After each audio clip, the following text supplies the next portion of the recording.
सब साथ में बोलिए मंगलाचरण।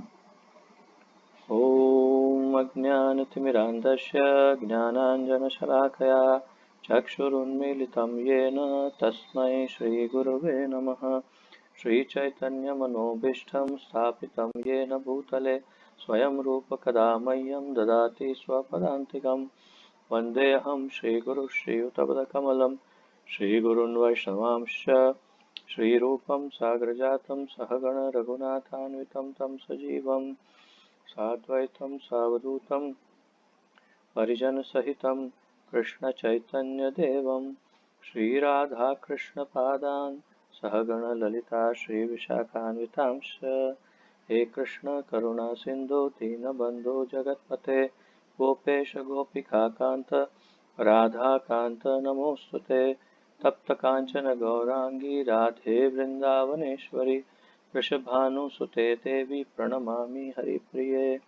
वाञ्छाकल्पतरुभ्यश्च कृपा सिन्धुभ्य एव च पतितानां पावनेभ्यो वैष्णवेभ्यो नमो नमः। अनंतकोटि वैष्णववृंद की जय। नमः ओं विष्णुपादाय कृष्णप्रेष्ठाय भूतले श्रीमते भक्तिवेदांत स्वामिनिति नामिने। नमस्ते सारस्वते देवे गौरवाणी प्रचारिणे निर्विशेष शून्यवादी पाश्चात्य देशतारिणे। जय श्री कृष्ण चैतन्य प्रभु नित्यानंद श्री अद्वैत गदाधर श्रीवासादि गौर भक्त वृंद। हरे कृष्ण कृष्ण कृष्ण हरे हरे हरे राम राम राम हरे हरे।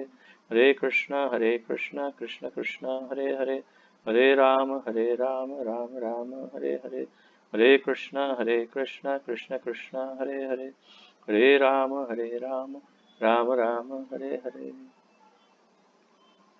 आप सबका बहुत बहुत स्वागत है आज के इस भक्ति वृक्ष कार्यक्रम में।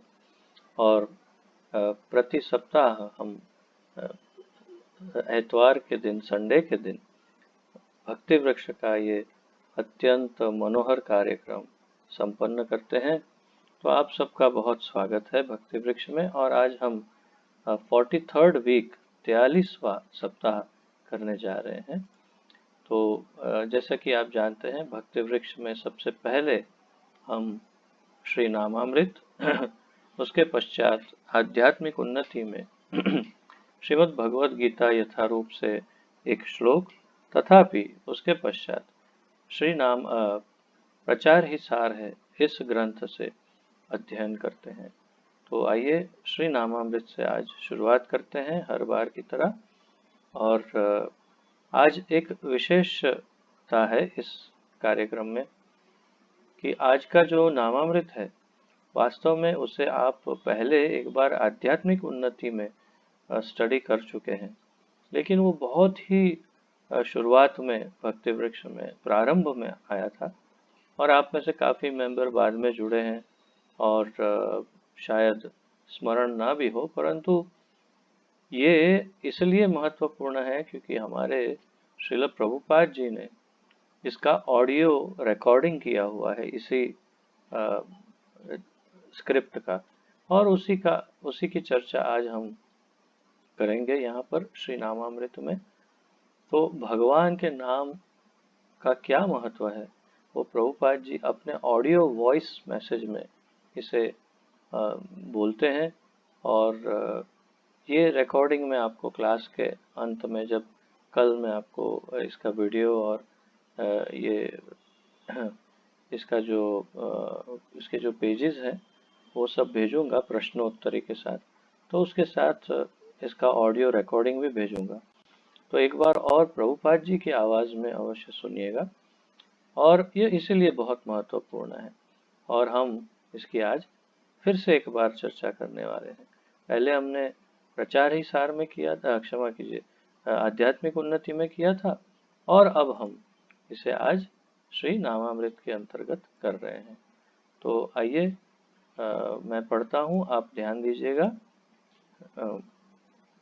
श्री नामामृत पवित्र नाम का अमृत श्री श्रीमद् अभय चरणारविंद भक्ति वेदांत स्वामी श्रील प्रभुपाद जी के द्वारा।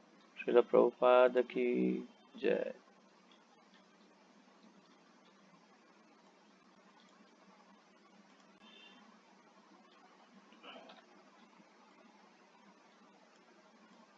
शीर्षक है हरे कृष्ण महामंत्र का जप व्यक्ति के सुप्त शाश्वत कृष्ण भावनामृत को जागृत करता है। तो शीर्षक जैसे कि हम हर बार महत्व देते हैं, आज भी महत्वपूर्ण है शीर्षक। और शीर्षक क्या है? हरे कृष्ण महामंत्र का जप व्यक्ति के सोए हुए और शाश्वत, अर्थात कि हम पिछले 2-4 सप्ताह से चर्चा कर रहे हैं, नित्य सिद्ध कृष्ण प्रेम साध्य कबू नय, श्रवण आदि शुद्ध चित्ते करय उदय। तो कृष्ण प्रेम तो शाश्वत है, सभी जीवों के हृदय में पहले से ही विद्यमान है। वही शाश्वत कृष्ण प्रेम जो सोया हुआ है, सुप्त है, उसको जागृत करता है महामंत्र। तो इसी विषय पर आप पिछले 2-3 सप्ताह से हम चर्चा कर रहे हैं, आपको स्मरण होगा। और इस बार विस्तार से प्रभुपाद जी इसको समझाएंगे। इस महामंत्र हरे कृष्ण कृष्ण कृष्ण हरे हरे, हरे राम राम राम हरे हरे के कीर्तन के द्वारा स्थापित की गई अप्राकृत शब्द ध्वनि हमारी दिव्य चेतना को जागृत करने की एक सर्वोच्च विधि है। प्रभुपाद जी कह रहे हैं कि जो हरे कृष्ण महामंत्र का कीर्तन है, उसके द्वारा एक अप्राकृत शब्द ध्वनि, अर्थात कि प्राकृत शब्द ध्वनि और अप्राकृत अर्थात हम जो बोलते हैं वो अप्राकृत है, जिसमें हम मंत्र आदि बोलते हैं। तो ये अप्राकृत शब्द ध्वनि है।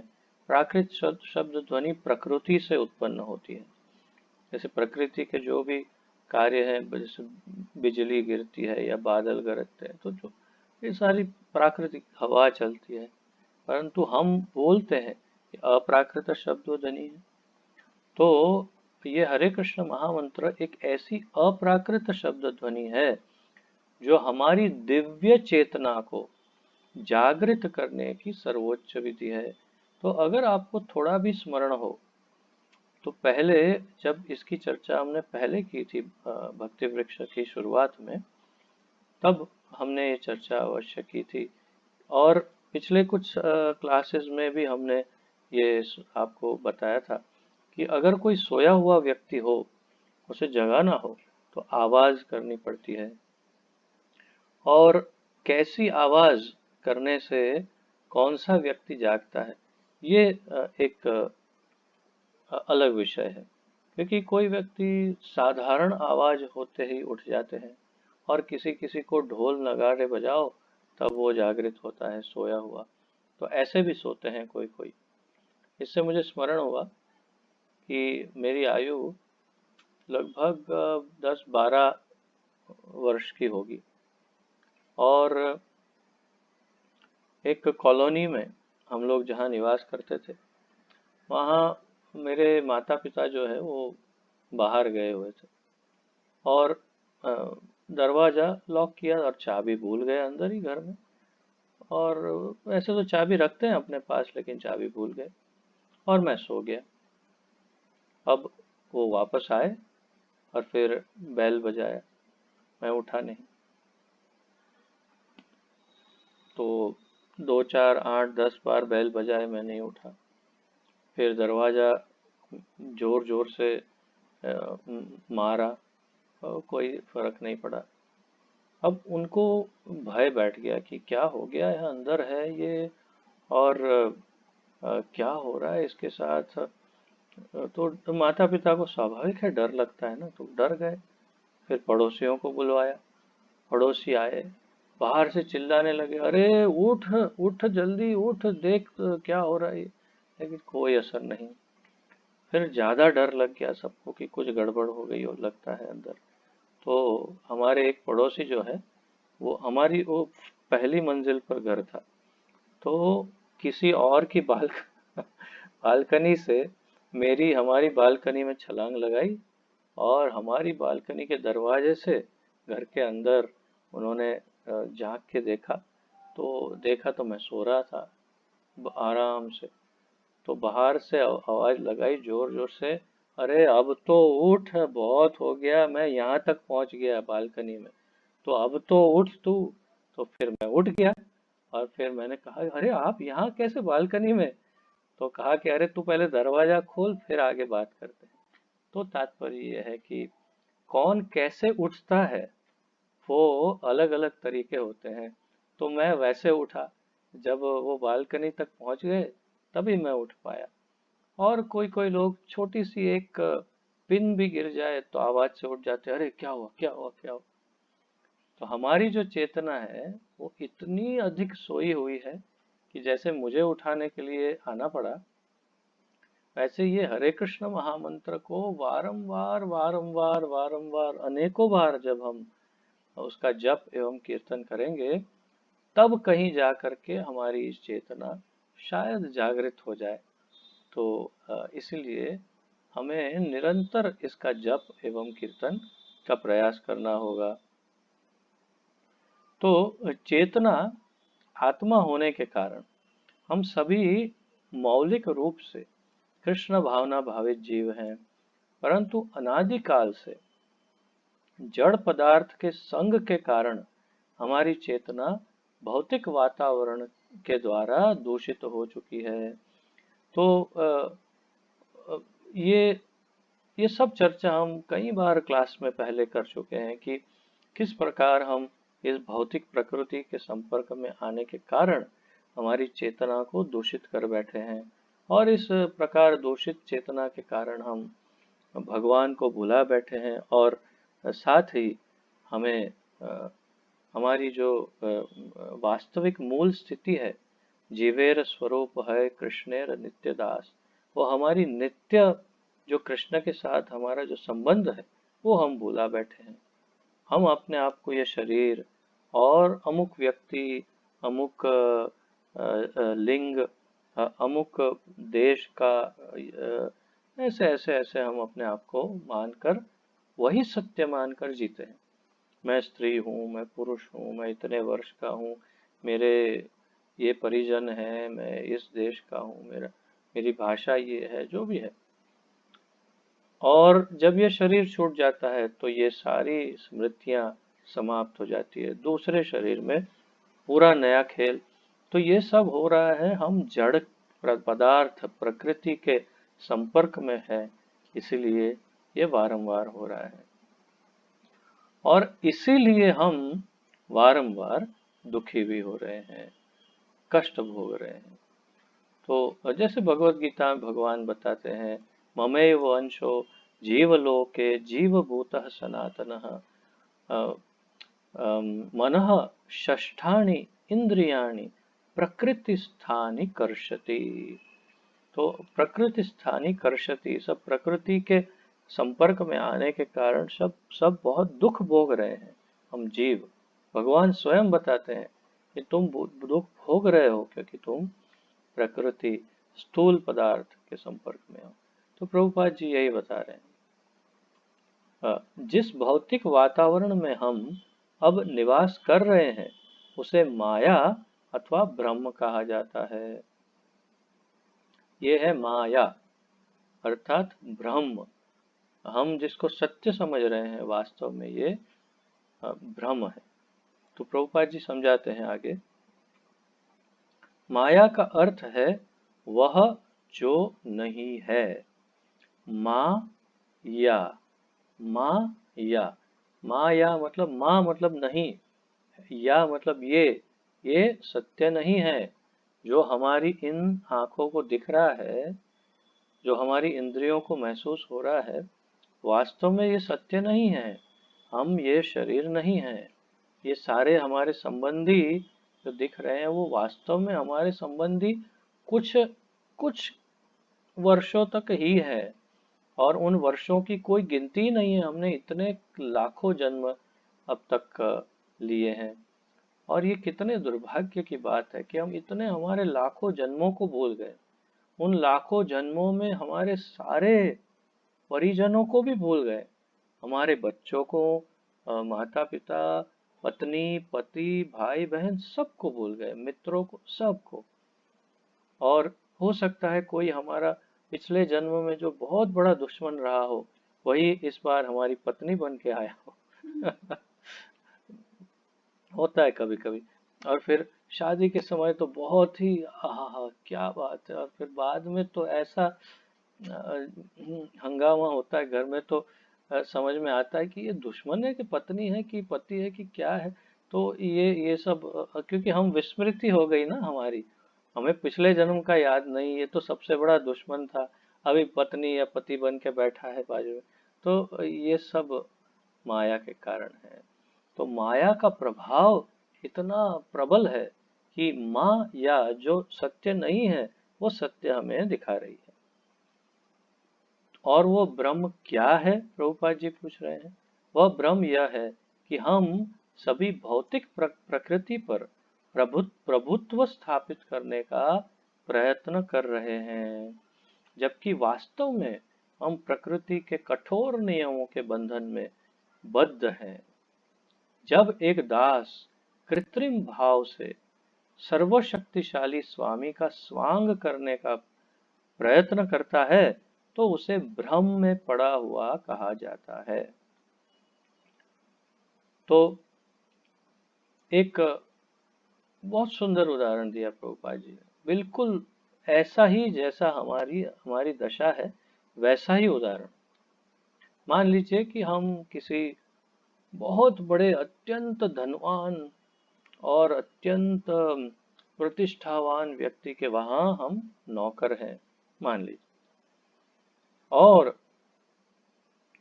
हम पूरा विश्व जानता है कि भाई हम इनके नौकर हैं। कभी किसी कारणवश एक दिन के लिए ये हमारे जो शेठ हैं वो बाहर गए किसी कार्यवश, और हमने देखा अरे उनका तो उनका सिंहासन, उनकी जो कुर्सी है वो खाली है, घर में कोई नहीं, आओ जाके बैठते हैं। जाकर चेयर पर बैठ गया, और फिर अन्य नौकरों को कहा कि हाँ चलो ये काम करो वो करो, और सब लोग मजाक में कह भी रहे हाँ सेठ जी, हाँ सेठ जी, हाँ सेठ जी।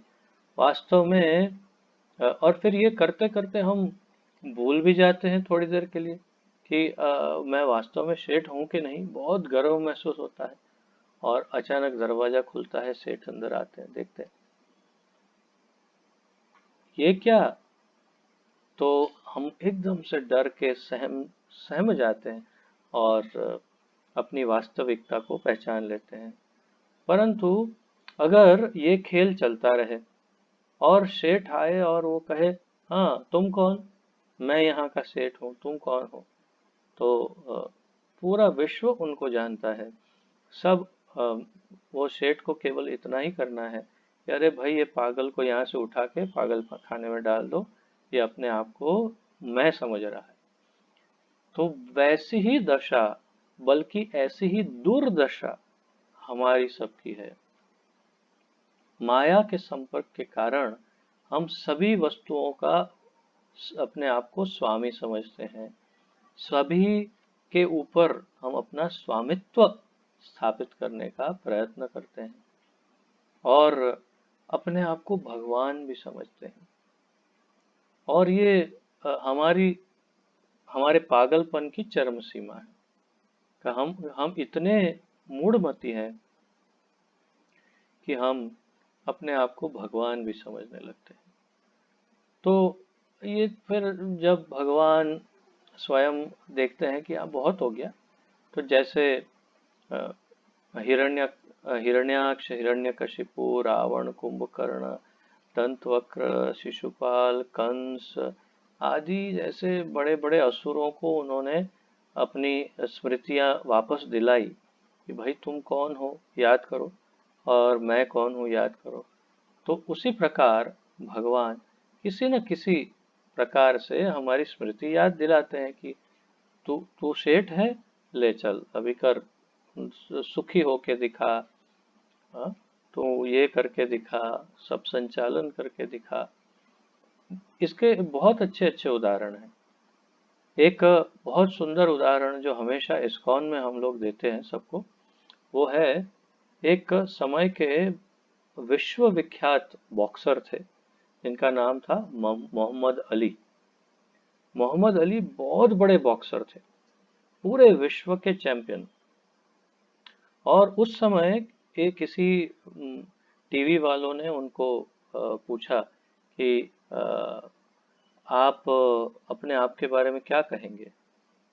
तो उसने पूरे विश्व के सामने ये कहा, आई am the greatest, I am the greatest, मैं सबसे महान हूँ। फिर वर्ष बीतते गए, समय निकलता गया, धीरे धीरे धीरे वो बूढ़े होने लगे। और एक समय ऐसा आया कि उनको लकवा मार गया, हल्का सा लकवे की असर हुई, बीमारी हुई शरीर में, कमजोर हो गया शरीर। और फिर कुछ 20-25 साल या 30 साल के पश्चात किसी टीवी वालों ने उसे फिर से यही प्रश्न पूछा सबके सामने, अब आप अपने बारे में क्या कहेंगे। आपको स्मरण होगा आपने कभी कहा था आई एम द ग्रेटेस्ट, अब आप अपने बारे में क्या कहेंगे। तो उन्होंने कहा, हाँ, मैं अभी भी यही कहना चाहता हूँ, ध्यान से सुनो, I am the greatest fool in the world. मतलब मैं इस पूरे विश्व का सबसे बड़ा मूर्ख व्यक्ति हूँ। उन्होंने ऐसे कहा। तो आश्चर्यचकित हो गए सब, ये ऐसा क्यों कहा। तब उन्होंने समझाया कि मैं ये अपने आप को शरीर समझता था। फिर वो बहुत आध्यात्मिक हो गए थे, तो उन्होंने समझाया कि मैं अपने आप को वो शरीर समझता था, नवयुवान शरीर, शक्तिशाली शरीर, परंतु अब मेरा शरीर बदल चुका है। मैं तो वही हूँ, लेकिन शरीर वो नहीं है। तो मेरा जो वो ग्रेटेस्ट का जो दम्भ था, वो अपने आप चूर चूर हो गया है। आज कोई सामान्य व्यक्ति भी यदि मुझे मुक्का मार दे तो मैं गिर सकता हूँ। तो ऐसे अनेक कारण बता करके उन्होंने बताया कि वास्तव में मैं केवल एक मूर्ख हूँ, असली सबसे ग्रेटेस्ट तो भगवान है, उन्होंने कहा। तो यही एहसास हमें इस प्रकार कुछ रोग आदि हो, कोई तकलीफें हो, और फिर हम समझ में हमारी हमारी समझ में आए कि हाँ, मैं सबसे बड़ा मूर्ख हूँ, उससे पूर्व ही यदि हम समझ जाएंगे तो ज़्यादा अच्छा होगा। तो इसीलिए हम ये आध्यात्मिक चर्चा करते हैं, ताकि हम जल्दी से समझ जाएं कि हम भगवान के अधीन हैं, माया के कारण इस तरह दुख या सुख भोग रहे हैं। और हम जब तक प्रकृति के संपर्क में रहेंगे, हम दुखी ही रहेंगे और भ्रमित ही रहेंगे। तो इसके लिए क्या उपाय है, कैसे इसमें से बाहर निकला जाए, तो प्रभुपाद जी उसका उपाय यहाँ पर दे रहे हैं।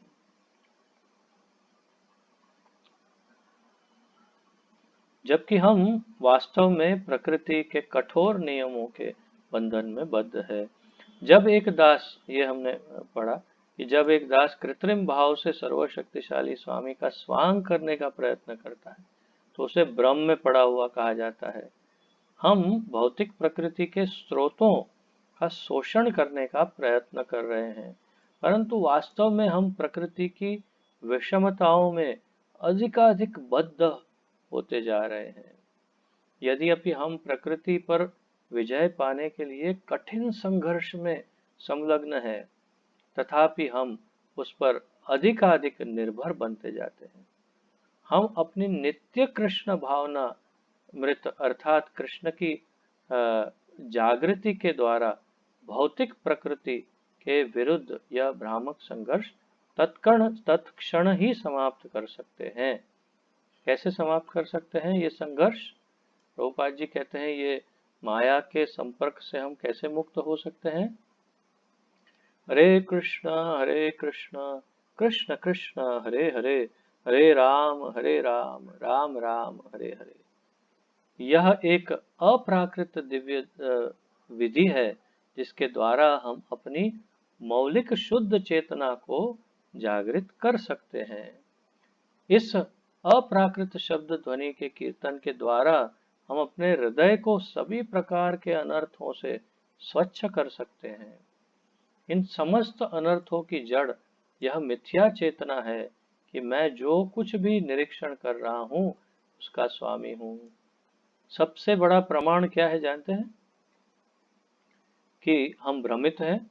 उसका सबसे बड़ा प्रमाण यह है कि भ्रमित व्यक्ति सोचता है ये सब मेरा है, हाँ, ये घर मेरा है, ये परिवार वाले सब मेरे हैं, मैं सबका स्वामी हूँ, ये धन मेरा, सब मेरा।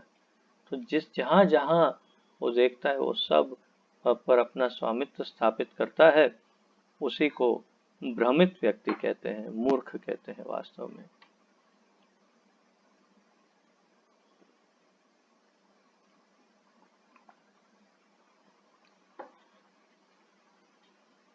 कृष्ण भावनामृत। मन पर कोई कृत्रिम शब्द ध्वनि आरोपण नहीं है। ये कोई कृत्रिम शब्द ध्वनि का आरोपण नहीं है मन पर। यह मानव, क्षमा क्षमा कीजिए, यह भावनामृत जीवों की मौलिक स्वाभाविक शक्ति है। जब हम इस अप्राकृत शब्द ध्वनि को सुनते हैं, यह भावनामृत जागृत हो जाती है। ध्यान की यह सर्वाधिक सरल विधि का इस युग के लिए अनुमोदन किया गया है। इस कलह के युग में आत्म साक्षात्कार की कोई भी और विधि इतनी प्रभावशाली नहीं है जितना कि महामंत्र का जप, हरे कृष्ण कृष्ण कृष्ण हरे हरे, हरे राम राम राम हरे हरे। तो आशा है कि आप सब समझ गए होंगे।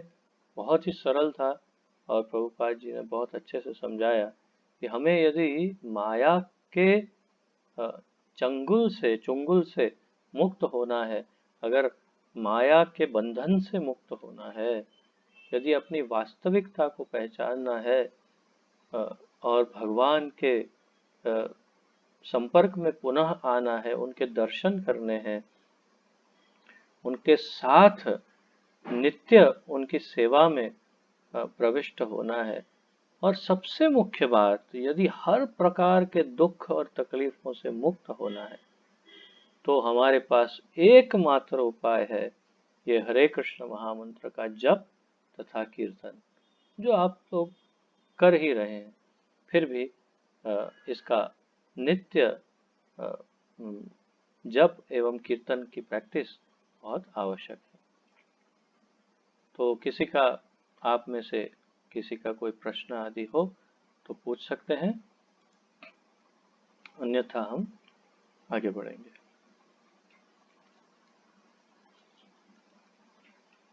सबको समझ में आ गया?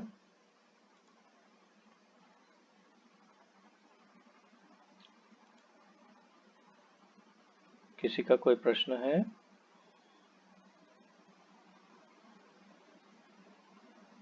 ठीक है, तो आगे बढ़ते हैं आध्यात्मिक उन्नति की तरफ, और इसमें श्रीमद् भगवद गीता का अध्ययन करते हैं। आध्यात्मिक उन्नति भाग 43, वीक नंबर 43, श्रीमद् भगवद गीता यथारूप, अध्याय 6, श्लोक संख्या 18। आपकी श्रीमद् भगवद गीता की कॉपी निकालिए, उसमें छठे अध्याय का 18 नंबर का श्लोक ओपन कीजिए। छठे अध्याय का 18वां श्लोक, 6.18 श्रीमद् भगवद गीता। और इस श्लोक का अनुवाद एवं तात्पर्य दिया है कृष्ण कृपा मूर्ति श्री श्रीमद् अभय चरणारविंद भक्ति वेदांत स्वामी श्रील प्रभुपाद जी ने। श्रील प्रभुपाद की जय। सब तैयार है?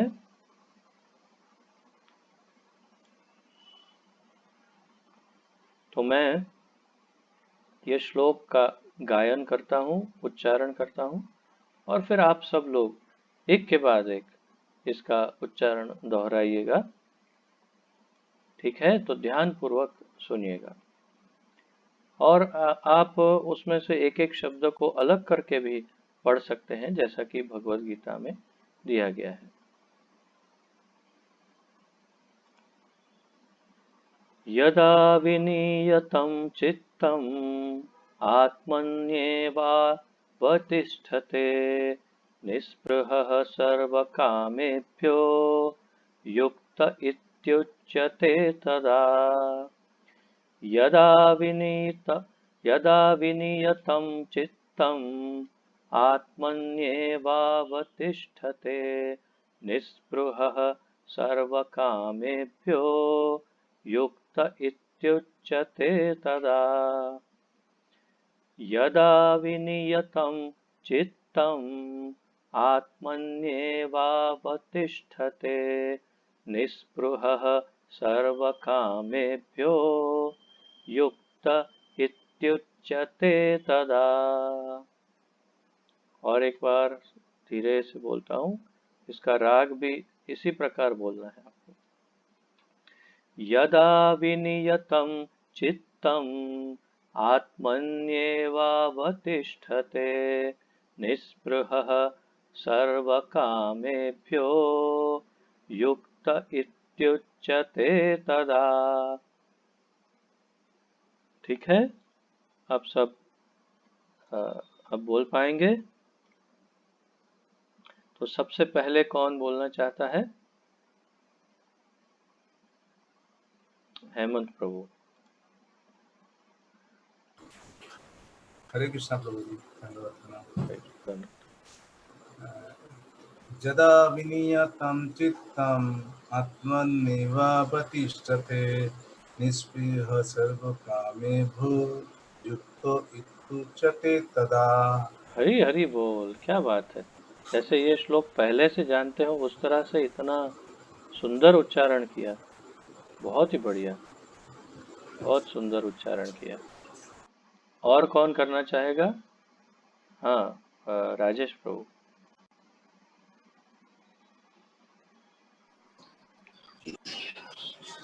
हरे कृष्ण, धन्यवाद प्रणाम। धन्यवाद प्रणाम। श्रीमद् भगवद गीता अध्याय 6 और श्लोक संख्या 18। यदा विनियतं चित्तम् आत्मनि एव अतिष्ठते निःस्पृहः सर्वकामेभ्यो युक्तो इति उच्यते तदा। बहुत अच्छा, बहुत अच्छा प्रयास किया, वेरी गुड। अभी आप सब लोग फेसबुक पर लाइव है मेरे साथ ही, तो अपना वीडियो अभी थोड़ी देर ऑन रखेंगे तो और अच्छा होगा। आप लोग को सब देख सकते हैं फेसबुक पर। तो और कौन बोलना चाहेगा, उच्चारण करना चाहेगा? यस राज, वेरी गुड, बोलो। पहले से ही वेरी गुड बोल देता हूँ मैं। हरे कृष्ण प्रभु जी। हरे कृष्ण बेटा। भगवद गीता 6.18 यदा विनियतं चित्तम् आत्मनि एव अविष्ठते निःस्पृहः सर्वकामेभ्यो युक्त इति उच्यते तदा। हरि हरि बोल, जय हो। जब भी राज बोले तो आप सबको हरि बोल बोलना ही चाहिए। तो बहुत ही अच्छा प्रयास किया। स्वाभाविक है कि इतनी छोटी आयु है, इसलिए सारे उच्चारण बहुत ही स्पष्ट नहीं हो पाएंगे, परंतु फिर भी बहुत अच्छा प्रयास किया, बहुत ही प्रशंसनीय। Very good, keep it up, great. और कौन बोलना चाहेगा? यस, तरुण प्रभु। हरे कृष्ण प्रभु जी, धन्यवाद। दंडवत। श्रीमद् भागवत शीर्ष अध्याय श्लोक संख्या 18। भगवद गीता, भागवत नहीं है। श्रीमद् भगवद गीता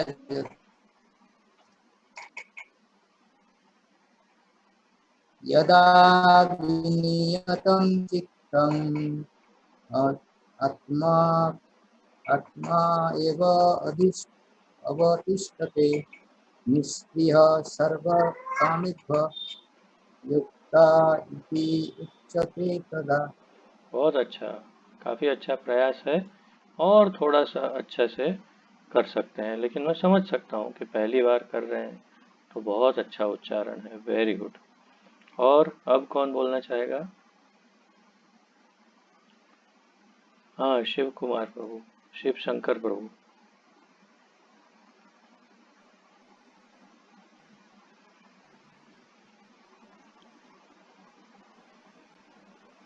हरे कृष्ण प्रभु।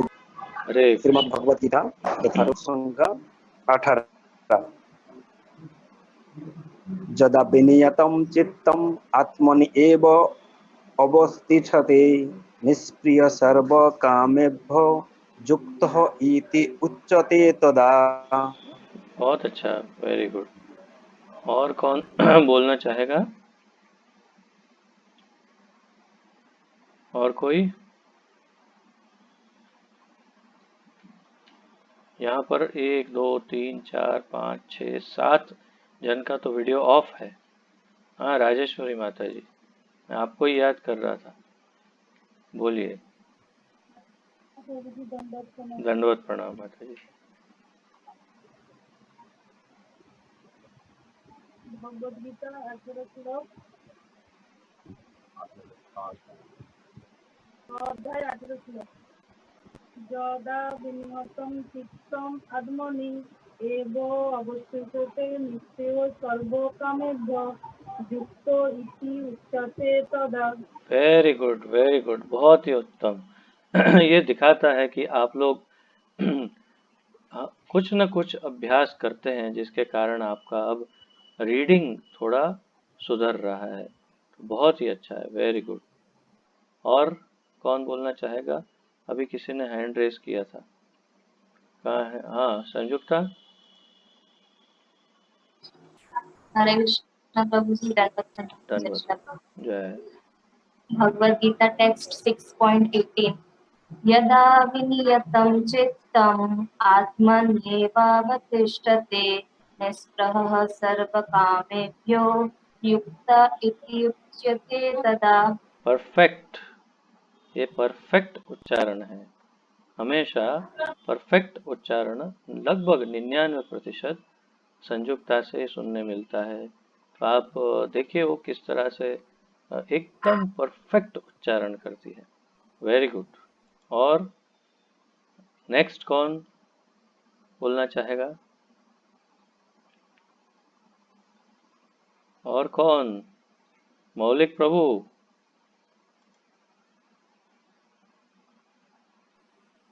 प्रभु जी गीता नहीं है, दंडवत प्रणाम। ओ मैं अभी दूसरी जगह बैठा हूँ, घर अच्छा, पे नहीं, कोई घर पे कोई नहीं हूँ। कोई बात नहीं, कोई बात नहीं। ओके, और कौन बोलना चाहेगा? भगवत गीता हो जिसके पास। ठीक है, तो यदि आप सब तृप्त हो गए हैं तो आइए आगे बढ़ते हैं। बहुत अच्छा आप सबने उच्चारण किया, आप सबका धन्यवाद। तो इसका अनुवाद प्रभुपाद जी इस प्रकार कर रहे हैं। जब योगी योगाभ्यास द्वारा अपने मानसिक कार्यकलापों को वश में कर लेता है और आध्यात्म में स्थित हो जाता है, अर्थात समस्त भौतिक इच्छाओं से रहित हो जाता है, तब वह योग में सुस्थिर कहा जाता है। वास्तव में ये छठा जो अध्याय है भगवद गीता का, वो जैसे हम भक्ति योगी हैं, ऐसे जो ध्यान योगी होते हैं उनके लिए विशेष रूप से छठा अध्याय है भगवद गीता का। उसमें कैसे ध्यान योग को संपन्न करना है, उसके बारे में बहुत सारे अलग अलग उपाय और उसके जो भी परिणाम है या कैसे करना, क्या करना, वो सब छठे अध्याय में भगवान बताते हैं। तो उसी के अंतर्गत यहाँ पर बता रहे हैं कि जब योगी योगाभ्यास द्वारा अपने मानसिक कार्यकलापों को वश में कर लेता है, अर्थात कि योग अभ्यास के द्वारा अपनी इंद्रियों को और मन को वश में कर लेता है और आध्यात्म में स्थिर हो जाता है, अर्थात समस्त भौतिक इच्छाओं से रहित हो जाता है। अब ये आप पता नहीं आप में से किसको आश्चर्य नहीं होता ये सुनकर, मुझे तो हमेशा आश्चर्य होता है कि सभी भौतिक इच्छाओं से रहित हो जाता है। कैसे संभव है? बहुत ही असंभव लगता है, कठिन लगता है कि किस प्रकार कोई अपनी भौतिक इच्छाओं से मुक्त हो सकता है। अब ये एक इच्छा यहाँ समाप्त हुई नहीं तो तुरंत दूसरी, दूसरी यहाँ पूरी हुई नहीं कि तीसरी, एक के बाद एक के बाद एक इच्छा तो जागृत होती ही रहती है। तो भौतिक इच्छाओं के बिना जीवित कैसे रहेगा व्यक्ति? तो मान लीजिए कि ये महात्मा जिनकी बात भगवान कर रहे हैं, वो अपना सब कुछ छोड़ करके हिमालय में जाके बैठ गए हैं और वहाँ किसी गुफा में बाबा जी बन करके अकेले बैठे हैं। उनके आजू बाजू में और कुछ भी नहीं है, और तब वो अपनी इंद्रियों को वश में करके और फिर सब इच्छाएं उनकी चली जाती है।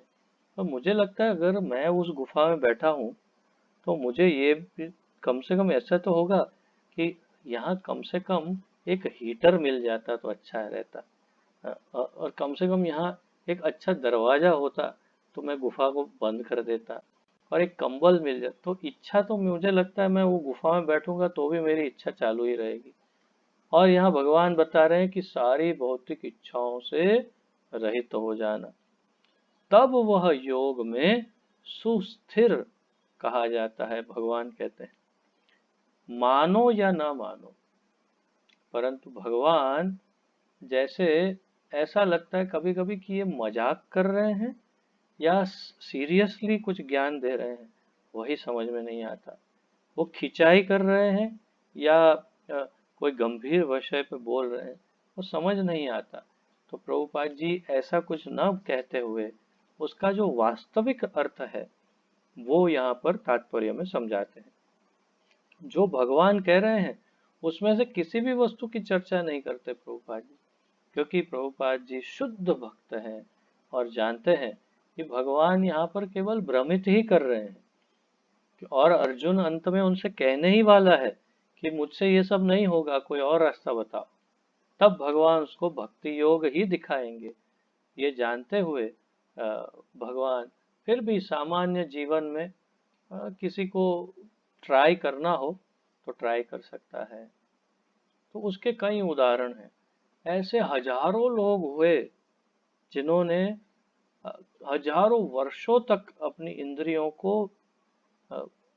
परिश्रम करके और बलपूर्वक दमन करके उसको कंट्रोल में रख दिया, और कुछ वर्षों वर्षों के पश्चात छोटी सी घटना में उनका मन फिर विचलित हो गया। तो जो बलपूर्वक या ऐसे किसी योगाभ्यास के द्वारा अपने मन को और इंद्रियों को वश में करने का प्रयास करता है, तो प्रायः अधिक से अधिक ये चांस रहता है कि वो कभी न कभी विफल अवश्य हो जाएगा। परंतु यदि वो अपनी सारी इंद्रियां और मन को भगवान की सेवा में लगा देता है तो वो कभी विफल नहीं हो सकता।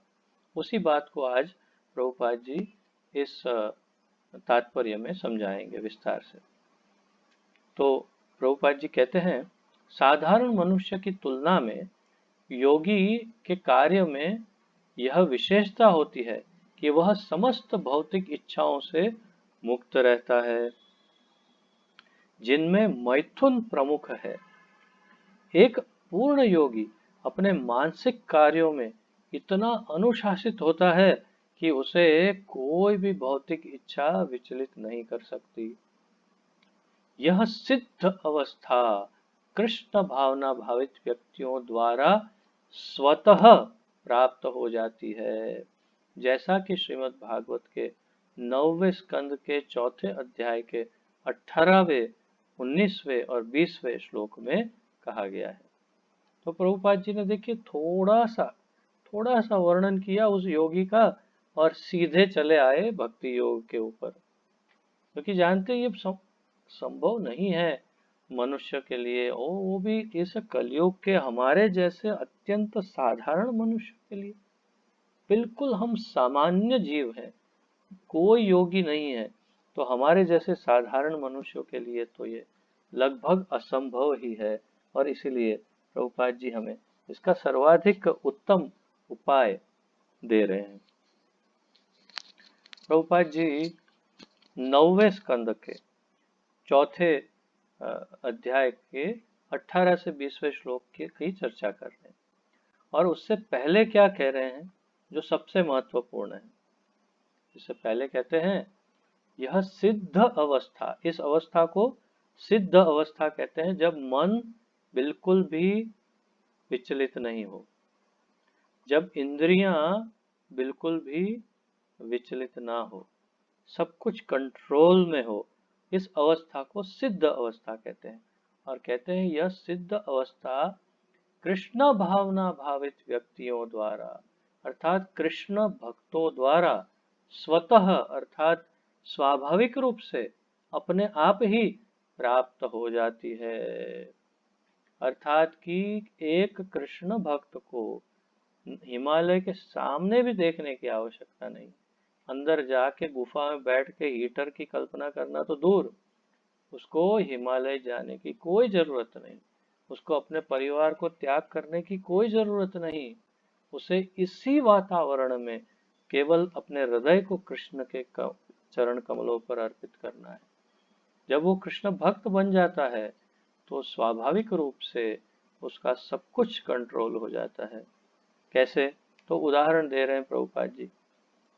श्रीमद् भागवत में कहा गया है, सवै मनः कृष्ण पदारविंदयोर वचांसि वैकुंठ गुणानुवर्णने करौ हरेर्मन्दिरमार्जनादिषु श्रुतिं चकाराच्युत सत्कथोदये मुकुन्दलिङ्गा लयदर्शने दृशौ तद्भृत्य गात्रा स्पर्शे गसंगमम् घ्राणं च तत्पादसरोजसौरभे श्रीमत्तुलस्या रसनां तदर्पिते पादौ हरेः क्षेत्रपदानुसर्पणे शिरो ऋषिकेश पदाभिवन्दने कामं च दास्ये न तु कामकाम्यया यथोत्तमश्लोक जनाश्रया रतिः। अब ध्यान से इसका अनुवाद सुनिए। राजा अम्बरीश की ये कथा है। राजा अम्बरीश भगवान के सर्वश्रेष्ठ भक्तों में से एक, परंतु राजा के शरीर में है, राजा का उत्तरदायित्व निभा रहे हैं और राजा को कितने प्रलोभन होते हैं, कितने आकर्षण होते हैं, उसकी आप कल्पना करिए। हम लोग कल्पना भी नहीं कर सकते, उतना भौतिक आकर्षण होता है एक राजा के लिए। तो फिर वो भगवान के सर्वश्रेष्ठ भक्त कैसे बने?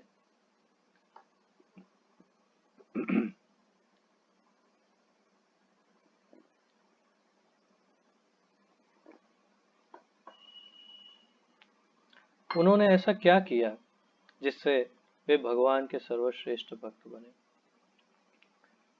तो यहाँ प्रभुपाद जी अनुवाद में बता रहे हैं, राजा अम्बरीश ने सर्वप्रथम अपने मन को भगवान के चरण कमलों पर स्थिर कर दिया। सवै मनः कृष्ण पदार बिंदयोर, तो अपने मन को सबसे पहले कृष्ण चरणों पे स्थिर किया। फिर क्रमशः उसके बाद अपनी वाणी को कृष्ण के गुणगान में लगा दिया, अर्थात अपनी जो भी बोलते तो केवल कृष्ण के ही बारे में बोलते। जारे दाख तारे कह कृष्ण उपदेश, जब देखो जिसको मिलो जब कुछ भी बोलो तो कृष्ण के विषय में बोलो, बड़ा आसान है। तो वाचांसी वैकुंठ गुणानुवर्णने, उसके बाद हाथों को भगवान के मंदिर को स्वच्छ करने और कानों को भगवान के कार्यकलापों को सुनने में लगा दिया। तो करौ हरेर मंदिर मार्जनादिषु, कर हाथों को भगवान का मंदिर साफ करने, मंदिर को सजाने, मंदिर की देखभाल करने में हाथों को लगा दिया। श्रुतिम चकाराच्युत सत्कथोदये, तो अपने कानों को भगवान की कथा सुनने के लिए, भगवान के बारे में उनके गुणगान सुनने के लिए कानों को लगा दिया। कान का उपयोग केवल भगवान की कथा और उनके गुणगान सुनने के लिए। टीवी में चल रहे किसी कार्यक्रम, सीरियल या मूवी को देख के पिक्चर का गाना सुनने के लिए नहीं, केवल भगवान की कथा सुनने के लिए। आंखों को भगवान के दिव्य स्वरूप का दर्शन करने, शरीर को अन्य भक्तों के शरीरों का स्पर्श करने में लगा दिया।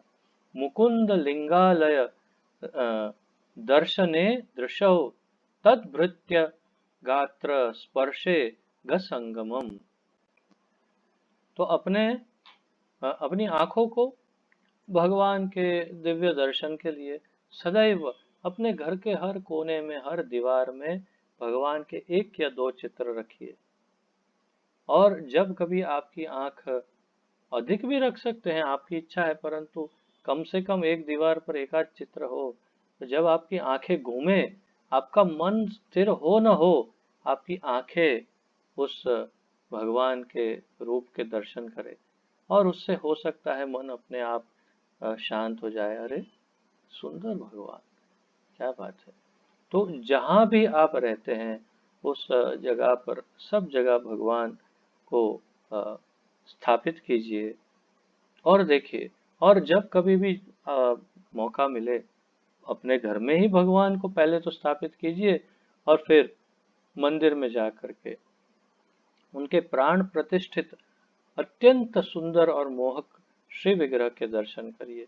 तो आंखों का सही उपयोग इस प्रकार होगा। और शरीर को अन्य भक्तों के शरीर का स्पर्श करने में, अर्थात कि जैसे ही, अब तो कोरोना चल रहा है, अन्यथा जैसे ही कोई 2 भक्त मिलते हैं, अत्यंत प्रेम से एक दूसरे को आलिंगन करते हैं, और इस प्रकार, और जब संकीर्तन करते हैं तो सब एक साथ झूमते हैं, नाचते हैं, एक दूसरे का स्पर्श होता है। और ये हर एक भक्त अत्यंत दिव्य होता है। उनके शरीर का जब स्पर्श हो तो चेतना बदल जाती है। तो भगवान के भक्तों के शरीर का स्पर्श बहुत ही आवश्यक है और दिव्य है, और उससे चेतना पर बड़ा अच्छा असर होता है। क्षमा करिएगा।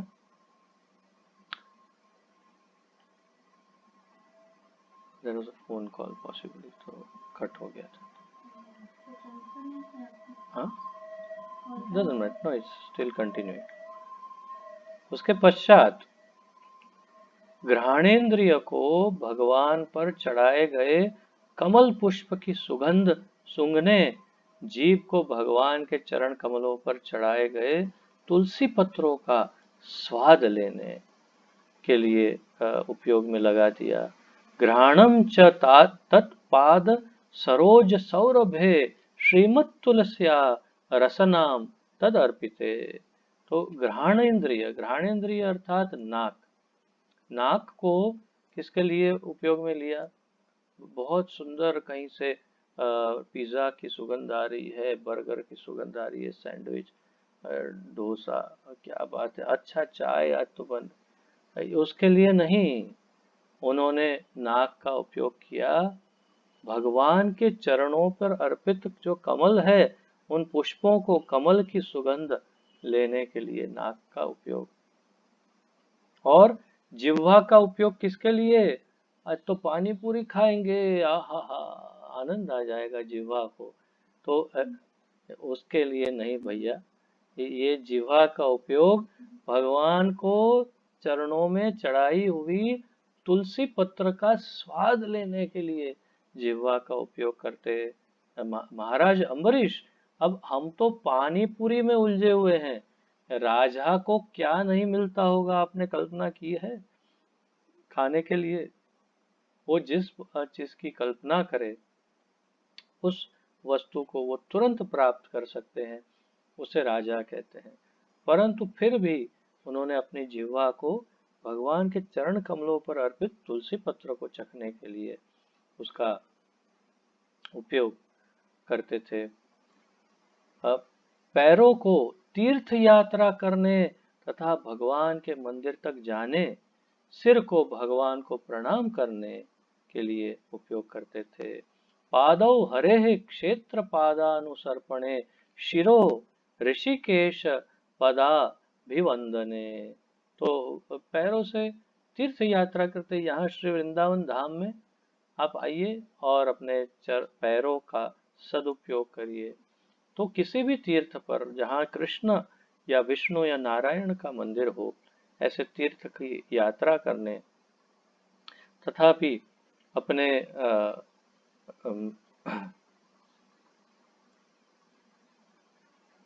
सिर को भगवान को प्रणाम करने के लिए उपयोग किया जाता है। तो सिर को अगर भगवान के सामने नहीं झुकाते तो फिर ये सिर का क्या अर्थ है? ये सर नहीं, फिर ये एक भार है, एक वजन है, एक बोझ है हमारे सर पर, हमारे शरीर पर। तो ये सर तभी योग्य है जब ये श्री कृष्ण के चरणारविंद में झुक जाए। अगर ये नहीं झुकता तो इसे कट जाना ही अच्छा है, क्योंकि इसका कोई अर्थ नहीं। इस शरीर के ऊपर बोझ के समान है, ये पत्थर के समान है। और श्रीमद् भागवत में हमारे यमराज जी ने, यमराज अपने यमदूतों को कहते हैं कि जिन लोगों का सर एक बार भी कृष्ण चरणारविंद पर झुका न हो, तान आनय ध्वस्तो, तो यत् शिर एकदा अपि न नमति, तो जिनका सर एक बार भी कृष्ण चरणारविंद पर नहीं नमा हो, नहीं झुका हो, ऐसे लोगों को घसीट करके मेरे पास ले आना। ये यमराज जी का स्टैंडिंग इंस्ट्रक्शन है अपने यमदूतों को कि कैसे लोगों को यमलोक में लाना है। ऐसे लोग कि जिनका चेतश्च न स्मरति तच्चरणारविंदम, तो जिनके हृदय में भगवान के चरण कमल की छवि ना हो, जिनका सिर एक बार भी कृष्ण चरण में झुका ना हो, जिनके मन में कृष्ण ना हो, जिनकी जिह्वा न वक्ति तद गुण नाम ध्येयम, जिनकी जिह्वा एक बार भी भगवान का नाम और गुण नहीं जपता हो, कृष्ण का नाम, ऐसे तान आनय, तो ऐसे लोगों को घसीट घसीट करके मेरे पास लाओ। तो आप ये समझो कि आपको यमपुरी दर्शन करना अच्छा लगता है या आपको भगवान के धाम का दर्शन अच्छा लगेगा, ये आप तय कीजिए।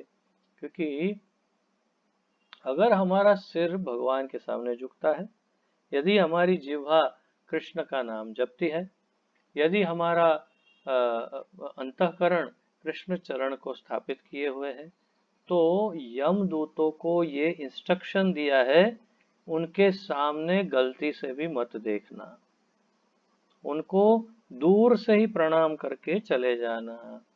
यमराज ने यमदूतों को कहा है कि जो कृष्ण के भक्त हैं, ये भागवत में बहुत स्पष्ट रूप से लिखा हुआ है, आप पढ़ सकते हैं। अब अभी तो मैंने श्लोक भी बोला ही है आपके सामने कि भगवान ने यमराज ने कहा कि जो भगवान के भक्त हैं उनको दूर से नमस्कार करो और अपना रास्ता बदल दो। परंतु जिसने अब एक बार भी भगवान का स्मरण नहीं किया, जिसके हृदय में भगवान नहीं, जिसका सर भगवान के तरफ नहीं झुकता, उसको घसीट घसीट करके यमपुरी लेके आना, फिर देखते हैं, मजा लेते हैं उसका अच्छे से। ये नर्क वो नर्क में उसने जितना जो जो भी किया होगा उस सबका हिसाब देखेंगे, परंतु भगवान के भक्तों का कोई हिसाब यमराज नहीं देखते हैं। तो हमारे अम्बरीश राजा भी अपने सर का उपयोग भगवान के चरण कमलों पर झुकाने के लिए, प्रणाम करने के लिए करते हैं, तथा अपनी इच्छाओं को भगवान की इच्छा पूरी करने में लगा दिया उन्होंने। तो आप देखिए, उन्होंने अपनी इच्छा कहाँ लगाई? अपनी इच्छा भगवान की इच्छा पूरी करने में लगा दी। भक्त उसे कहते हैं जो भगवान को प्रसन्न करता है, या भगवान को प्रसन्न करने की सदैव इच्छा जिसमें हो, उसे ही भक्त कहते हैं। तो यदि हम भक्त बनना चाहते हैं तो हमें ये पता होना चाहिए कि भगवान किससे प्रसन्न होंगे, और हमें वही करना चाहिए जिससे भगवान प्रसन्न होते हैं। तो कामम च दास्ये न तु काम काम्यया यथोत्तम श्लोक जनाश्रया रतिः। तो अपने इच्छाओं को भगवान की इच्छा से एक कर दिया, और यही एकमात्र तरीका है जिससे हम अपनी सारी इंद्रियों को और मन को एक ही समय पर वश में कर सकते हैं। तो निर्विशेषवादियों के लिए प्रभुपाद जी आगे बताते हैं, निर्विशेषवादियों के लिए यह दिव्य व्यवस्था अनिर्वचनीय हो सकती है, किंतु कृष्ण भावना भावित व्यक्ति के लिए यह अत्यंत सुगम एवं व्यावहारिक है। जैसा कि महाराज अम्बरीश की ऊपरी वर्णित जीवनचर्या से स्पष्ट हो जाता है, जब तक निरंतर स्मरण द्वारा भगवान के चरण कमलों में मन को स्थिर नहीं कर लिया जाता, तब तक ऐसे दिव्य कार्य व्यावहारिक नहीं बन पाते। अतः भगवान की भक्ति में इन विहित कार्यों को अर्चन कहते हैं, जिसका अर्थ है कि समस्त इंद्रियों को भगवान की सेवा में लगाना। इंद्रियों तथा मन को कुछ न कुछ कार्य चाहिए। कभी भी मन या इंद्रियां शांत नहीं बैठती, उनको कुछ कार्य चाहिए। तो क्षमा कीजिए, कोरा निग्रह व्यावहारिक नहीं है, अर्थात कि कोई बलपूर्वक अपने मन और इंद्रियों को दबाए तो यह व्यावहारिक नहीं है। उत्तम यही है कि इन सबको भगवान की सेवा में लगा दो। अतः सामान्य लोगों के लिए, विशेषकर जो लोग संन्यास आश्रम में नहीं हैं, ऊपर वर्णित इंद्रियों तथा मन का दिव्य कार्य ही दिव्य सफलता की सीधी विधि है, सही विधि है, जिसे भगवद गीता में युक्त कहा गया है। तो बहुत ही सरल और सीधा मैसेज भगवान और श्रील प्रभुपाद जी दे रहे हैं। भगवान ने तो थोड़ा घुमाया इस श्लोक में, परंतु प्रभुपाद जी ने उन्हें उस घुमाव को सीधा करके हमें बता दिया कि भगवान कहना चाहते हैं मेरा भक्त बन जाओ और सब कुछ मुझे अर्पण करो, तो अपने आप सब सही हो जाएगा, मन और इंद्रियां भी कंट्रोल में आ जाएगी। अन्य कोई रास्ता नहीं है। कोई ध्यान करने बैठे तो विश्वामित्र ने 60,000 वर्ष तक ध्यान किया, और जैसे मैं हमेशा कहता हूँ, हो सकता है 60 मिनट के नृत्य में मेनका ने उनका 60,000 वर्ष का ध्यान चूर चूर कर दिया। वैसे ही शौबरी मुनि हजारों वर्षों तक यहाँ यमुना जी में, वृंदावन में ही तपस्या करते थे। यहाँ उनका आश्रम है, और जल में 2 मछलियों को मिलन करते हुए देखा, उसमें उनका मन विचलित हो गया और इंद्रियां बिल्कुल बेकाबू हो गई, और कई शादियां की उन्होंने। तात्पर्य यह है कि यदि मन इंद्रियों को कृत्रिम रूप से हम दमन करने का प्रयास करेंगे तो हजारों वर्षों तक हम करने के बाद भी हार जाएंगे। परंतु यदि हम अपनी इंद्रियां और मन को भगवान की सेवा में लगा देंगे तो स्वाभाविक रूप से ये कंट्रोल में आ जाएगी।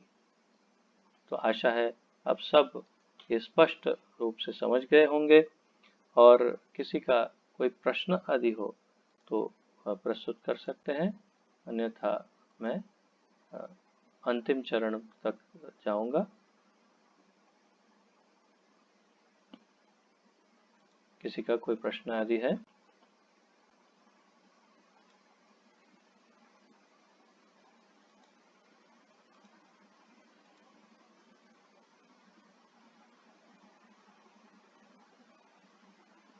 आप सब समझ गए स्पष्ट रूप से?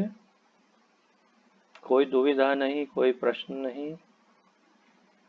राज भी हाँ कह रहा है, वो भी सब समझ गया। अगर राज समझ गया तो सब समझ गए। बहुत अच्छी बात है। ठीक है, तो अंतिम चरण में आगे बढ़ते हैं। हाँ, इसके प्रश्न उत्तर आप अवश्य इसके उत्तर ढूंढ करके, जैसे आप ग्रुप में पोस्टिंग कर रहे हैं ऐसे ही करिएगा, मुझे समय नहीं मिलता उसे चेक करने का। आपके आपके लोकल शिक्षा गुरु जो हैं समदर्शी प्रभु या अक्षय प्रभु, वो चेक करते होंगे, ऐसी आशा है। परंतु मैं केवल देखता हूं कि हाँ, आप लोगों ने उत्तर भेजे हैं। दूसरा, मैं भूल जाऊं उससे पहले मुझे ये भी याद दिलाना है, आपके जप के रिपोर्ट कैसे भेजना है उसका मैंने आपको उदाहरण मेरे जप के रिपोर्ट के द्वारा या तो फिर एक टेबल बना करके मैंने सभी ग्रुप में डाला था। तो मैं देखता हूं कि लगभग कोई उस प्रकार से, बहुत कम उस प्रकार रिपोर्टिंग करते हैं। तो प्रयास करिए कि एक पेपर पर उसी प्रकार अपना जप का रिपोर्ट लिखिए, लिखते जाइए प्रतिदिन, और एक सप्ताह के बाद उसका फोटो खींच के ग्रुप में भेजिए। ये सही तरीका है अपने रिपोर्टिंग करने का। और आपके अक्षय प्रभु और समदर्शी प्रभु आप लोगों को ग्रुप में फिर से समझाएंगे अगर आप कुछ डाउट हो तो। मैंने वैसे वो उदाहरण पोस्ट किया था, और अवश्य इसके उत्तर आप ग्रुप में पोस्ट करिएगा। मैं देखता तो हूँ ही, उसे चेक करने का समय नहीं मिलता है, परंतु ये दोनों आपका चेकिंग करते होंगे, जो भी जिस ग्रुप का जो है वो लीडर। तो आइए आगे बढ़ते हैं अंतिम चरण पे।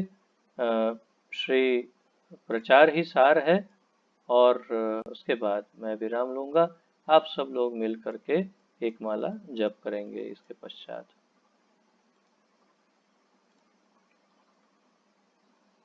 प्रचार ही सार है श्री श्रीमद् अभय चरणारविंद भक्ति वेदांत स्वामी श्रील प्रभुपाद जी के द्वारा। श्रील प्रभुपाद की जय। शीर्षक है प्रचारक कृष्ण द्वारा मान्य होता है। जो प्रचारक है वो कृष्ण द्वारा मान्य होता है। यदि कोई बद्ध जीवों को कृष्ण भक्त होने का सुअवसर प्रदान करता है तो उसके सारे क्रियाकलाप अत्यंत प्रसन्न होकर भगवान द्वारा समर्थित हो जाते हैं। बहुत ही गहरी बात इस एक वाक्य में प्रभुपाद जी कह रहे हैं।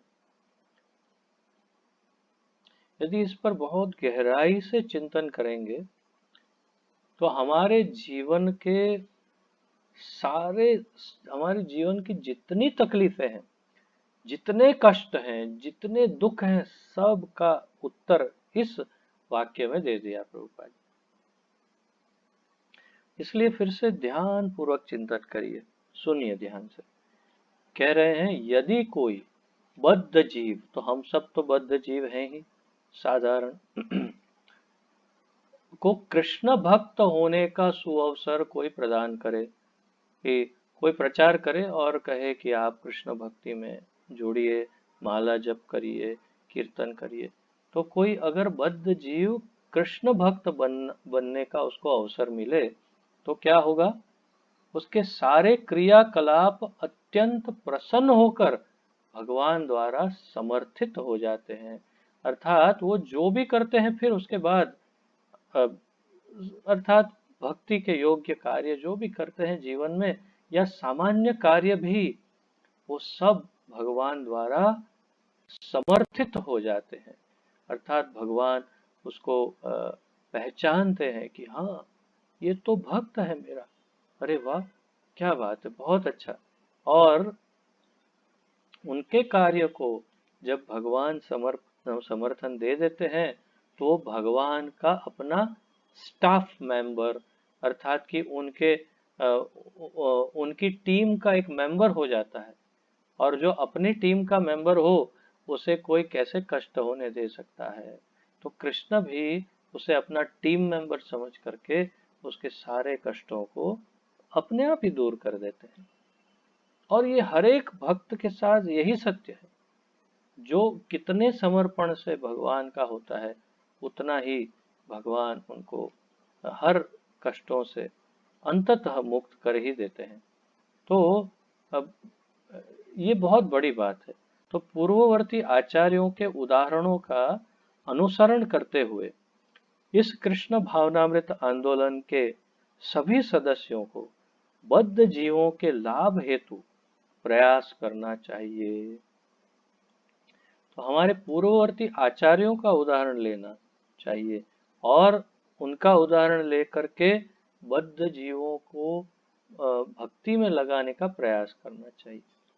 यदि आपके हृदय में कभी कोई दया भाव आता हो, किसी को देख करके आपको लगता हो अरे बेचारा, अरे बेचारी कैसा है, या किसी के प्रति कोई भी दया भाव यदि आपके मन में आता हो, तो आपको उसका उद्धार करने के लिए केवल एक ही रास्ता अपनाना चाहिए, उसे कृष्ण का भक्त बना देना चाहिए। बस उसके जीवन में जो कोई भी परेशानी है वो स्वतः ही अपने आप ही समाप्त हो जाएगी। तो मूल रूप से उसे कृष्ण भक्त बनाना चाहिए और यही कह रहे हैं कि यही प्रयास करना चाहिए और उन्हें कृष्ण भावना भावित बनाने के लिए प्रेरित करते रहना चाहिए। ऐसा नहीं कि एक बार प्रयास किया फिर छोड़ दिया, छोड़ो ना इसको, तो इच्छा ही नहीं, पुनः पुनः पुनः पुनः वारंवार प्रयास करते करते करते या तो वो चिढ़ जाएगा, गुस्से हो जाएगा तो फिर छोड़ दो, या फिर वो कहता रहेगा हाँ हाँ जरूर हम आएंगे, हम करेंगे, हाँ हाँ जरूर जरूर, और फिर एक दिन शर्म के मारे कहेगा अच्छा चलिए आज चलते हैं आपके साथ प्रोग्राम में, कीर्तन में चलते हैं, और फिर वहां प्रसाद खाएगा, बोले अरे वो इतना अच्छा प्रसाद कभी नहीं खाया। आप कहिए ये तो कुछ भी नहीं है, ये तो क्या खाया तुमने, अरे हमारे वहां तो क्या प्रसाद बनता है। बोले अच्छा अगले प्रोग्राम में देखिए आप आइए जरूर, और किसी तरह एन केन प्रकारेण उसको प्रलोभित करके भगवान के चरणों पर अर्पित कर दीजिए। जब वो कृष्ण भक्त बन जाएगा तो उसके सारे कष्ट अपने आप दूर हो जाएंगे, ये निश्चित है, इसमें कोई दो राय नहीं है, कोई डाउट नहीं है। तो यही एक प्रचारक का कार्य है, एक भक्त का उत्तरदायित्व है। हम सब भक्त हैं और हमारा यही कर्तव्य है कि हमें दूसरों को भक्ति के लिए प्रेरित करते रहना चाहिए। तो आप सबको भी वही करना है, आप सबको भी दूसरों को भक्ति में लगाने के लिए हर संभव प्रयत्न करना है, हर संभव प्रयास। अब देखिए आपको कौन लेके आया, स्मरण करिए किसने आपको क्या कहा जो आप इसमें जुड़े और अब आपको बहुत अच्छा लग रहा है। तो इसी प्रकार दूसरों का भी उद्धार करिए।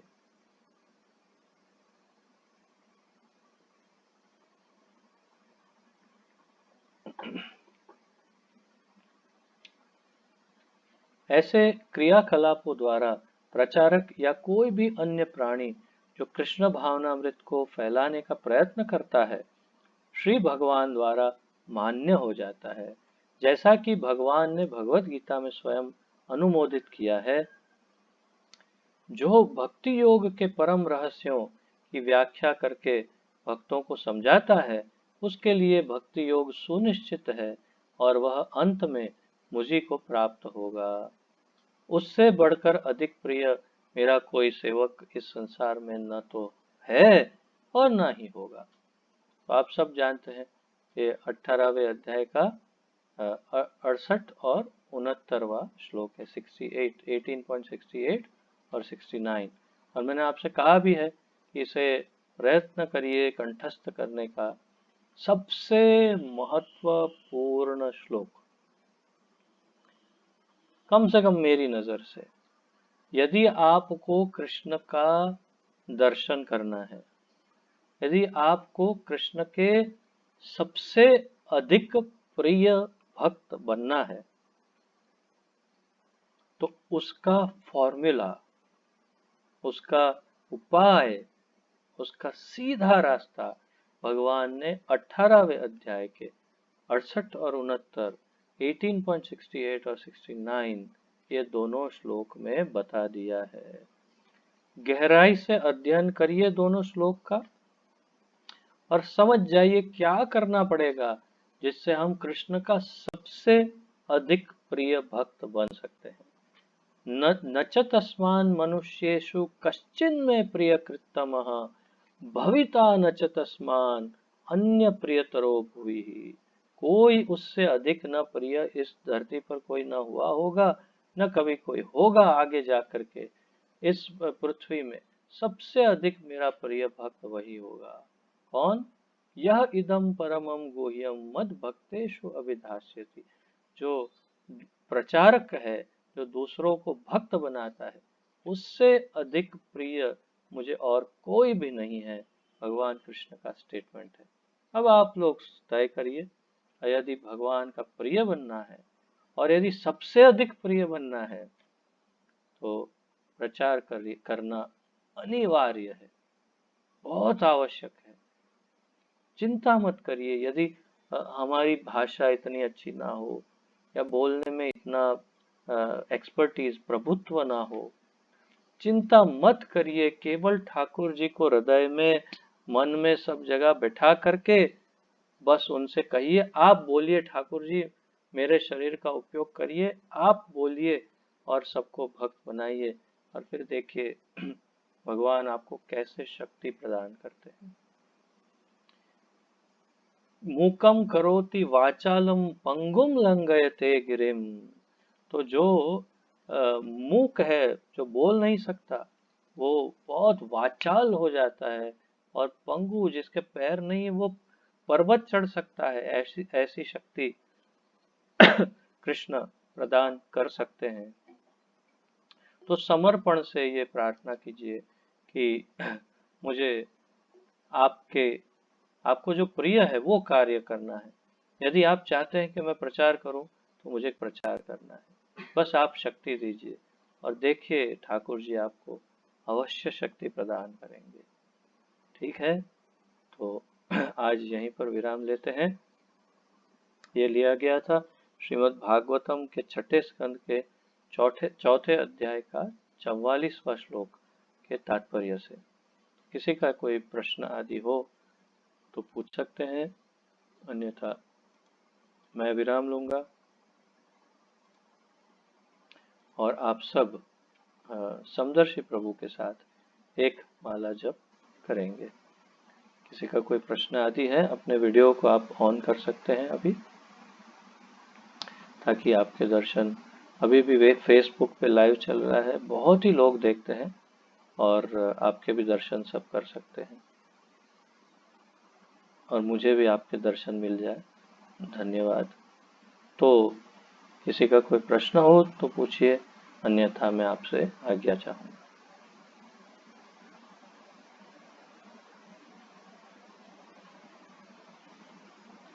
हाँ राजेश प्रभु।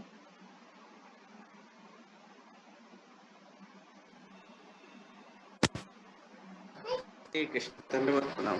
धन्यवाद।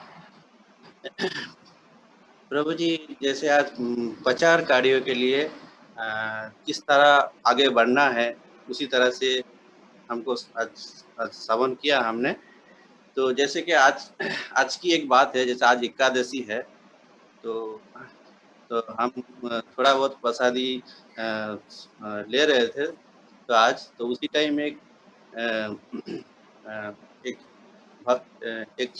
जैसा एक हमारा एक दोस्त जैसा ही है, वो हमारा दुकान पे आया है। तो उसको हमने समझाने के लिए प्रयास किया था कि एकादशी व्रत का पालन करना चाहिए। तो उन्होंने पूछा एकादशी करने से क्या इतना ये होगा वो होगा। मैंने बोला क्या लाभ होगा, क्या होगा वो तो भगवान ही जानता है, लेकिन इसका जो पाप है, जैसा मैंने थोड़ा बहुत श्रवण किया एक भक्त का मुख से, जैसा मातृहा, पितृहा, भातृहा, ऐसा कुछ पाप जैसा लगता है बहुत सारा। तो ऐसा करके मैंने उसको थोड़ा समझाया। बाकी उसको फिर मैंने उसको फिर मेरी तरफ से, मेरी भाषा से उसको समझाया। जैसे कोई माता का जैसा माता पिता का कोई अगर ऐसा उल्टा सीधा करता है तो उसका जो पाप होता है वो अपना शरीर में लगता है पूरा, ऐसा है। वो एकादशी में एकादशी में अन्न लेने से, ऐसा अन्न यदि पंचशस्य लेने से हमारा बहुत पाप होता है, ऐसा। तो आप सोचते हो कि मैंने तो पाप ऐसा किसी को मारा नहीं, पीटा नहीं, तो भी मेरे को ऐसा कैसे लग गया? तो ऐसे ही लग जाएगा जैसा एक अन्न खाने से। ये मैंने सुना इसलिए आपको बताया। क्षमा करें, भूल भी हो सकते हैं। बहुत ही अच्छा किया। इसी प्रकार हमेशा जब भी किसी को कुछ भी बताते हैं तो साथ में उसके साथ में पैकेज, जैसे पैकेज होता है ना, एक के साथ एक फ्री, ऐसे कोई भी ज्ञान देंगे उस ज्ञान के साथ एक ज्ञान अवश्य दे देना चाहिए फ्री में, कि आप साथ में ये हरे कृष्ण महामंत्र करो, आपका संपूर्ण उद्धार हो जाएगा।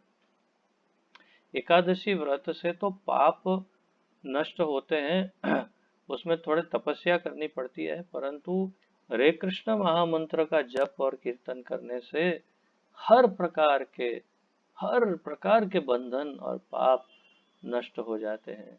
केवल एक बार कृष्ण का नाम लेने से इतने पाप नष्ट होते हैं जितना शास्त्रों में बताया है कि कोई मनुष्य अपने पूरे जीवन काल में नहीं कर सकता, उतने पाप उससे धुल जाते हैं केवल एक बार शुद्ध चित्त से कृष्ण का नाम लेने से। तो कुछ भी कभी भी प्रचार जब करेंगे तो भगवत गीता के बारे में बताना जरूरी है, क्योंकि भगवान ने भी वही कहा ये 18.68 और 69 में। और भगवत गीता के साथ साथ हरे कृष्ण महामंत्र के बारे में भी बताना, बस ये दो चीज उसको साथ में हमेशा बताई देनी चाहिए। तो फिर छोड़ नहीं देना है। अब आपका कार्य शुरू हुआ, अब आपको उसको फॉलो अप करना है। फॉलो अप अर्थात कि आपको उन्हें संपर्क करना है थोड़े समय के बाद, अगली एकादशी आने से पूर्व उनसे संपर्क करना है, याद करके कि प्रभु जी याद है ना एकादशी आने वाली है, तो आप करने वाले हैं ना, आपको मार्गदर्शन चाहिए तो मैं आपको मार्गदर्शन देता हूँ। और साथ में जप आरंभ कर दीजिए, एक माला जप करिए उस दिन, फिर देखिए आपके जीवन में कितना फर्क पड़ता है। और फिर उनसे वारंवार संपर्क करके धीरे धीरे धीरे धीरे संपर्क को कभी छोड़ना नहीं है। यही मूल सिद्धांत है प्रचार का। प्रचार का अर्थ नहीं है कि लेक्चर दिया तो तेरे रास्ते में मेरे रास्ते, नहीं। प्रचारक का अर्थ है उसको पकड़ करके पूरी तरह से जब तक वो भगवान का भक्त नहीं बन जाए तब तक उसको पकड़ के रखना, और फिर बाद में भी उसका संपर्क नहीं छोड़ना, क्योंकि फिर तो वो भक्त बन गया तो अब तो उसका संग प्राप्त करना। तो इस प्रकार एक भक्त को बनाने में बहुत प्रयास और परिश्रम करना चाहिए। केवल उपदेश दे करके छोड़ देने से फल नहीं प्राप्त होगा। आपने जो किया बहुत उत्तम किया, बहुत ही उत्तम। भगवान अवश्य बहुत प्रसन्न होंगे, परंतु और अधिक प्रसन्न हो सकते हैं यदि आप उनको पकड़ के धीरे धीरे धीरे धीरे धीरे संपूर्ण भक्त बना देंगे। तो हम सबको बस यही प्रयत्न करना है। और किसी स्टेज पर किसी अवस्था में यदि लगता है कि अब मुझे इतना ज्ञान नहीं कि मैं इन्हें समझा सकूं, तो अपने वरिष्ठ भक्तों के पास ले जाइए, अपने ग्रुप लीडर के पास ले जाइए या कोई भी वरिष्ठ भक्त के पास ले जाइए, और फिर आगे का कार्य वो वरिष्ठ भक्त पूरा करेंगे। तो यही हमें करना है और इसी को प्रचार कहते हैं। प्रचार केवल एक बार बोल देना या भगवत गीता उसको दे देना उससे समाप्त नहीं होता। यदि भगवत गीता दी है तो फॉलो अप करिए, पूछते रहिए क्या हुआ, कितना पढ़ा, क्या ज्ञान प्राप्त किया, जप कर रहे हैं कि नहीं, कितना जप हुआ, जप 16 होता है कि नहीं होता, क्या परेशानी आए जप में। मैं वारंवार आपके ग्रुप लीडरों को यही निवेदन करता हूँ, अक्षय कृष्ण सेवा प्रभु समदर्शी प्रभु को, कि आप लोगों के साथ फॉलो अप करना चाहिए। और आपको भी दूसरों के साथ ये करना चाहिए कि जिन्हें भी उपदेश देते हैं उनके साथ फॉलो अप करिए कि क्या हुआ आगे, कितना प्रोग्रेस हुआ और बहुत प्रेम पूर्वक उनको कभी निमंत्रण दिया अपने घर पर या दुकान पर, कभी उनको कुछ प्रसाद भेज दिया, कभी किसी कीर्तन प्रोग्राम में बुला लिया, कभी कोई गिफ्ट दे दिया। इस प्रकार उनको बहुत, जैसे एक प्रेमी अपनी प्रेमिका को खुश करने के लिए क्या नहीं करता, उसी प्रकार जैसे प्रेमिका को खुश करते हैं वैसे इनको प्रसन्न करके कैसे भी कृष्ण के चरण अरविंद में ले आना चाहिए। बस एन केन प्रकारेण मनः कृष्णे निवेशय, मन को कृष्ण में प्रवेशित करना, निवेशित करना, वही हमारे लिए भी और उनके मन को भी, यही हमारा उत्तरदायित्व है। तो फॉर्मूला समझ लीजिए कि छोड़ नहीं देना है। अगर किसी से कुछ कहा है तो बस वो व्यक्ति अगर उसने सुन लिया अच्छे से तो छोड़ना नहीं, समझ लेना कि यह हो जाएगा, भक्त बन जाएगा। अगर कोई आर्ग्यूमेंट करता है नहीं नहीं ये नहीं वो नहीं ये यहाँ वहाँ वहाँ, तो फिर ठीक है भाई, तुझे मानना है तो मान है, तो क्या करे। परंतु यदि कोई सुनता है अच्छा कैसे करना है क्या करना है, तो समझ लेना कि ये भक्त बन जाएगा, इसको हमें नहीं छोड़ना और उसके पीछे पड़ जाना चाहिए। ठीक है, तभी तो हम भक्त, ये कोई मार्केटिंग नहीं है, ये मार्केटिंग है लेकिन नहीं है, ये सेल्समैनशिप, दिव्य सेल्समैनशिप है कि उसको कैसे भी करके भक्त बनाना है ताकि उसका उद्धार हो जाए। ठीक है, तो इसको समझिए और इसी प्रकार करिए। मैं फिर से आपको बहुत धन्यवाद देता हूँ, बधाई हो, बहुत अच्छे से किया आपने, ऐसे ही करते रहिए, वेरी गुड। अन्य किसी का कुछ प्रश्न आदि हो पूछिए, अन्यथा मैं आगे जाऊँ। ठीक है, तो जैसे मैं पिछली बार भी बता रहा था, आप सबके साथ बहुत आनंद आता है। पूरे सप्ताह का मेरा परिश्रम सब चला जाता है, थकावट, आप सबके साथ बहुत आनंद आता है। आप सबके संग के लिए आप सबका बहुत धन्यवाद और आप सबको मेरा कोटि कोटि प्रणाम। श्रील प्रभुपाद की जय। हरे कृष्णा, निताय गौर प्रेमानंदे, हरि हरि बोल। धन्यवाद।